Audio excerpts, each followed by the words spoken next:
அதில் அனைவருக்கும் வணக்கம். எழும்பூர் ரயிலடியில் இருந்து உங்களை சந்திப்பதில் மிக்க மகிழ்ச்சி. தெலுங்கானா செல்கிறேன். என்னோடு தொண்டர்கள் 18 பேர் வருகிறார்கள். நாங்கள் அனைவரும் நான் சிறப்பு அழைப்பாளராக அழைக்கப்பட்டிருக்கிறேன். பிரச்சாரத்தில் எனக்கு முக்கிய பங்கு கொடுக்கப்பட்டிருக்கிறது. அதனால் அதற்காக நான் செல்கிறேன். தமிழகத்தில் தேர்தலை வெற்றிகரமாக நடத்திவிட்டு இன்று தெலுங்கானாவில் தேர்தலுக்கு செல்கிறேன். பல தொகுதிகளுக்கு செல்ல இருக்கிறேன்.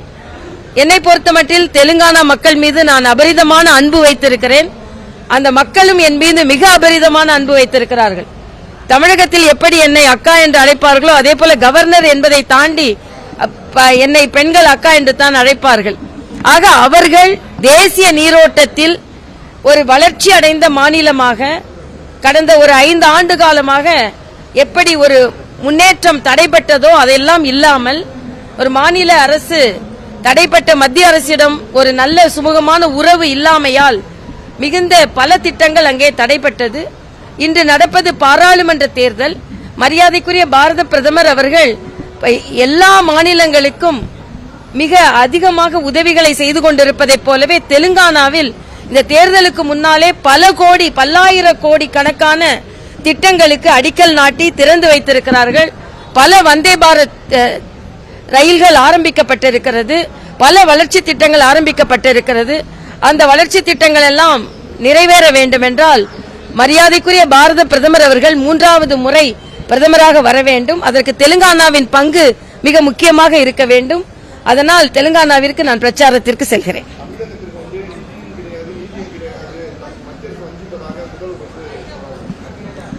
இல்ல, தமிழகத்திற்கு நிதியும் இருக்கிறது, நீதியும் இருக்கிறது.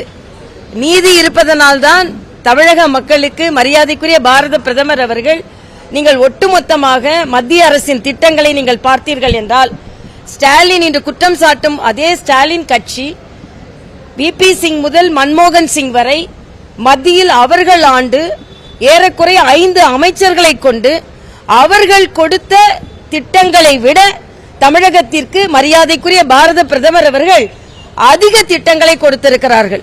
அது சென்னை விமான நிலைய விரிவாக்கமாக இருக்கட்டும், திருச்சி விமான நிலைய விரிவாக்கமாக இருக்கட்டும், இன்னும் பல திட்டங்கள்.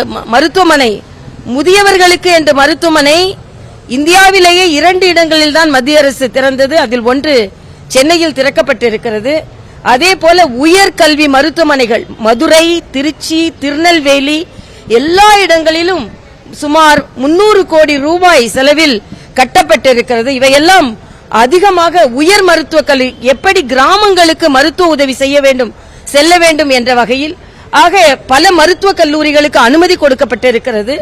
ஆக எல்லாவற்றையும் பார்க்கும்போது இவர்கள் மத்தியில் கூட்டணி ஆட்சி இருப்பதை விட மரியாதைக்குரிய பாரத பிரதமர் அவர்கள் மிக அதிகமாகவே தமிழகத்திற்கு நீதி வழங்கி இருக்கிறார்கள் என்பது உண்மை.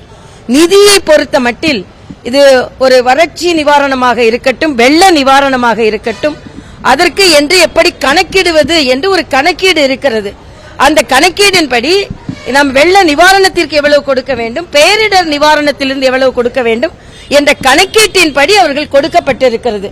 அதனால் நீதியும் கிடைத்திருக்கிறது, நிதியும் கிடைத்திருக்கிறது. ஸ்டாலின் இதை ஏதோ பொதுவாக தொடர்ந்து குற்றம் சொல்லிக் கொண்டே இருக்க வேண்டும். ஏனென்றால் மத்தியில் நல்லாட்சி நடந்து மறுபடியும் நல்லாட்சி வர இருக்கிறது. அதை பொறுத்துக் கொள்ளாமல் சொல்லிக் கொண்டிருக்கிறார்கள் என்பதைத்தான் நான் சொல்ல முடியும்.